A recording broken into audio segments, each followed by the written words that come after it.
आज मैं एक्सप्लेन करूंगा 2014 की एक हॉरर रोमांस मूवी को जिसका नाम है हनीमून। आईएमडीबी में इस फिल्म की रेटिंग है 5.7। तो बिना किसी देरी के एक्सप्लेनेशन को स्टार्ट करते हैं। मूवी स्टार्ट होती है। एक कपल अपनी वेडिंग वीडियो को रिकॉर्ड करते हैं। इस वीडियो में ये दोनों बताते हैं कि ये कैसे गर्लफ्रेंड बॉयफ्रेंड थे और अब ये हस्बैंड वाइफ बन चुके हैं।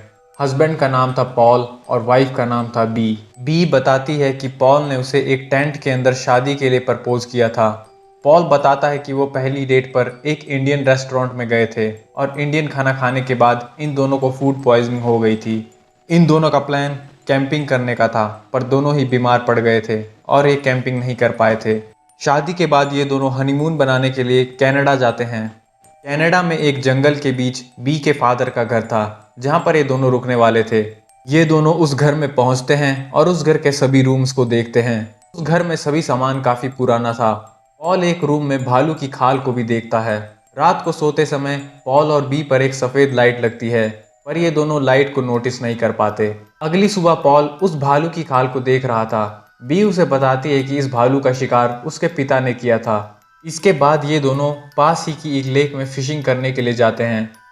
लेक का पानी काफी ठंडा था, इसलिए ये दोनों लेक में नहीं नहाते और घर में वापस आ जाते हैं। कुछ देर बाद पॉल और बी एक रेस्टोरेंट में जाते हैं जो बिल्कुल खाली था। वहाँ एक आदमी आता है और इनसे कहता है कि रेस्टोरेंट अभी बंद है और वो गुस्से में एक लैंप को तोड़ देता है।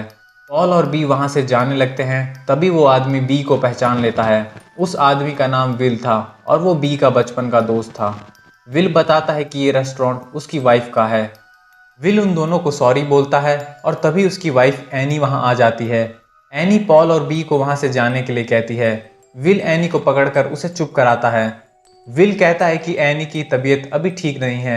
रात को पॉल और बी विल और एनी के बारे में बात करते हैं। उन्हें विल का लैंप तोड़ना और एनी का बर्ताव काफी अजीब लगता है।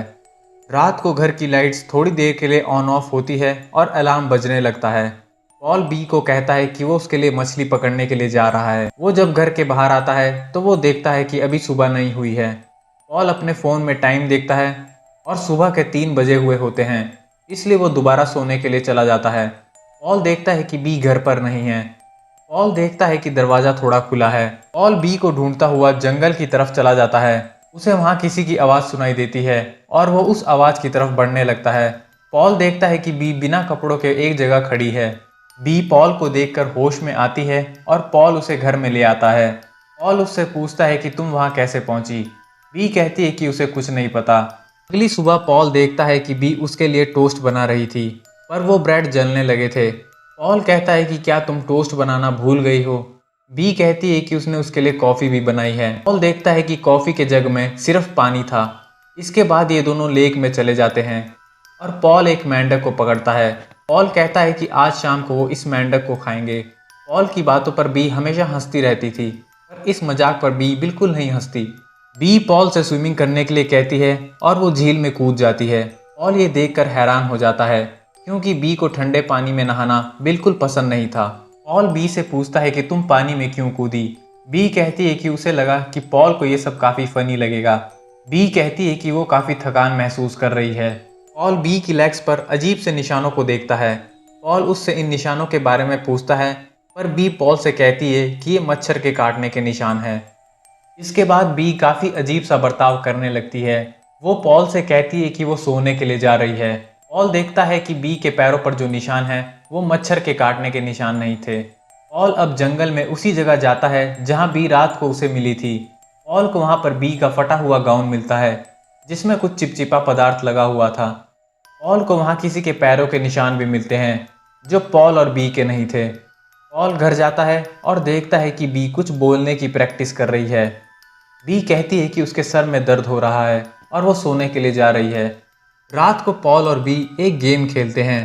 पॉल बी को किस करता है और बी थोड़ी देर बाद कहती है कि उसके सर में दर्द हो रहा है। पॉल बी से कहता है कि वो काफ़ी अजीब बर्ताव कर रही है।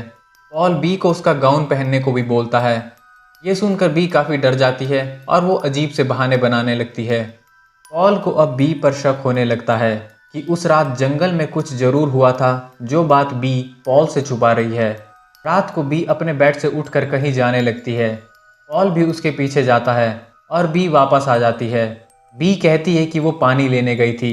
पॉल पूछता है कि उसका पानी कहाँ है, पर बी बिना कोई जवाब दिए सोने चली जाती है। इसके बाद वो सफ़ेद लाइट दोबारा इनके घर में आती है और पॉल अपनी गन लेकर घर से बाहर चला जाता है।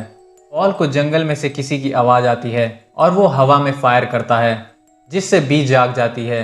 पॉल घर के अंदर आता है और सभी पर्दों को लगाने लगता है। वो बी को बताता है कि उसके चेहरे पर कोई फ्लैश लाइट लगा रहा था। पॉल बी को उसका गाउन दिखाता है और उससे पूछता है कि तुम मुझसे क्या छुपा रही हो।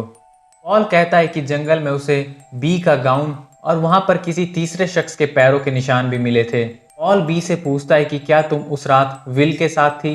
बी कहती है कि वो विल के साथ नहीं थी। बी कहती है कि शायद वो सफ़ेद लाइट चांद की रोशनी थी। इसके बाद ये दोनों अलग अलग रूम में जाते हैं, पर दोनों सो नहीं पाते। पॉल घर के बाहर किसी की आवाज़ को सुनता है, पर इस बार वो घर में ही रहता है। सुबह पॉल देखता है कि बी डायरी में कुछ लिख रही थी। बी अपने बारे में ही लिख रही थी, जैसे उसका नाम बी है, उसके पति का नाम पॉल है। और पॉल जब उसकी डायरी को पढ़ने की कोशिश करता है तो वो अपनी डायरी बंद कर लेती है। पॉल बी से उसके पैरों पर लगे निशानों के बारे में पूछता है। बी कहती है कि वो निशान अब ठीक हो चुके हैं, पर असल में वो निशान और भी बुरी हालत में थे। ये दोनों लेक में फिशिंग करने के लिए जाते हैं। बोट में पॉल कहता है कि वो घर जाना चाहता है, क्योंकि यहाँ पर बहुत अजीब घटनाएं घट रही थी। बी कहती है कि वो हनीमून पर आए हैं और वो इतनी जल्दी घर नहीं जाना चाहती। पॉल नोटिस करता है कि बी को काफ़ी ब्लीडिंग हो रही है। पॉल कहता है कि उन्हें डॉक्टर के पास जाना चाहिए, पर बी कहती है कि उसे पीरियड्स आए हैं और वो डॉक्टर के पास नहीं जाना चाहती। पॉल कहता है कि उसे पता है कि ये पीरियड ब्लड नहीं है और वो बी को सामान पैक करने के लिए कहता है। बी की इस हालत को लेकर पॉल को विल पर शक होने लगता है, इसलिए वो उससे मिलने के लिए उसके घर जाता है। पॉल वहाँ एनी को देखता है, जो रस्सियाँ लेकर बोट की तरफ जा रही थी। पॉल एनी से विल के बारे में पूछता है। एनी कहती है कि विल यहाँ पर नहीं है और वो कहीं पर छुपा हुआ है। पॉल एनी के लेग्स पर भी वैसे ही निशान देखता है जैसे बी के पैरों पर थे। पॉल एनी से उन निशानों के बारे में पूछता है। एनी कहती है कि उसे हमसे दूर रहना चाहिए, हम उसे नुकसान पहुंचा सकते हैं, और वो ये बोलकर बोट पर कहीं चली जाती है। पॉल को पानी में विल की कैप मिलती है जिसमें थोड़ा खून लगा हुआ था। पॉल विल के घर के बाहर एक कैमरे को देखता है और वो घर के अंदर चला जाता है। पॉल कंप्यूटर में उस सीसीटीवी कैमरा की फुटेज देखने लगता है। पॉल देखता है कि किसी ने एनी पर भी वही सफ़ेद लाइट लगाई थी और एनी उस लाइट की तरफ जाने लगती है। पॉल दीवारों पर लगे नोट्स को पढ़ता है और उन नोट्स में एनी ने बिल्कुल बी की तरह अपने बारे में कुछ बातें लिखी थी, जैसे उसका नाम एनी है, उसके पति का नाम विल है। पॉल देखता है कि उन पेजेस में भी वैसा ही चिपचिपा पदार्थ लगा हुआ था जैसा बी के गाउन में लगा था। तभी पॉल के पीछे एक काली परछाई दिखाई देती है, पर पॉल बिना उसे नोटिस किए वहां से चला जाता है। पॉल घर आता है और बी से पूछता है कि वो कौन है। बी थोड़ा सोचने के बाद अपना नाम बताती है। पॉल उससे कुछ और सवाल करता है। पॉल उससे पूछता है कि मैं कौन हूँ।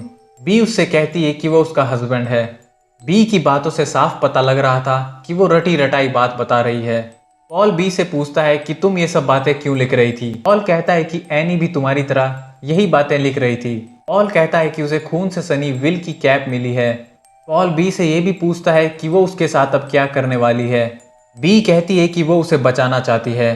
पॉल कार की चाबी को ढूंढने लगता है, पर उसे चाबी नहीं मिलती। इसी बीच बी बाथरूम में चली जाती है और अपने प्राइवेट पार्ट्स में रॉड घुसा लेती है। पॉल दरवाजा तोड़कर बाथरूम में आता है। पॉल बी से पूछता है कि वो खुद को नुकसान क्यों पहुंचा रही थी। पॉल बी को आई लव यू बोलता है, पर बी इसका कोई रिप्लाई नहीं करती। बी पॉल को रस्सी से बांधने की कोशिश करती है, पर पॉल उसे ही बेड के साथ बांध देता है। बी एकदम से ही शांत हो जाती है। पॉल बी से पूछता है कि वो चिल्ला क्यों नहीं रही है। बी कहती है कि अगर वो चिल्लाएगी तो क्या पॉल उसे जाने देगा। पॉल बी के सर पर उसी चिपचिपे पदार्थ को भी देखता है। इसके बाद बी हिलने लगती है और पॉल को लग रहा था कि वो बी नहीं है, इसलिए वो उससे पूछता है कि वो अपनी फर्स्ट डेट पर कहाँ गए थे, पर बी को कुछ याद नहीं आता। पॉल बी से कुछ और सवाल करता है और बी किसी सवाल का सही जवाब नहीं दे पाती।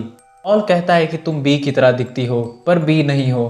पॉल देखता है कि बी की बॉडी से एक अजीब सा क्रिएचर बाहर आ रहा है। पॉल उस क्रिएचर को बाहर निकालता है और बी की बॉडी से बाहर आते ही वो क्रिएचर मर जाता है। बी पॉल से कहती है कि उस दिन जंगल में उसने एक लाइट को देखा था और वहां पर कुछ डार्क बॉडीज भी थी जो उसके शरीर के अंदर गई थी। बी कहती है कि वो अब इन डार्क बॉडीज को देख तो नहीं सकती, पर उन्हें अपने आसपास महसूस कर सकती है। बी कहती है कि वो डार्क बॉडीज उसके शरीर पर काबू पाने लगी है।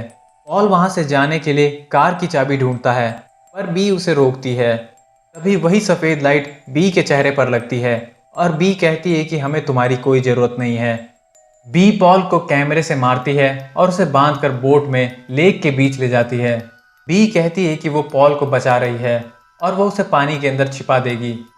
पॉल कहता है कि वो पानी के अंदर सांस नहीं ले सकता, पर बी उसे पानी में फेंक देती है और हम बी के चेहरे को देखते हैं जो काफी डरावना लग रहा था। इसके बाद हम देखते हैं बी को जो अब एक भूत की तरह लग रही थी। तभी उसके चेहरे पर लाइट लगती है और वहां पर एनी भी आ जाती है जो बिल्कुल बी की तरह काफी डरावनी लग रही थी।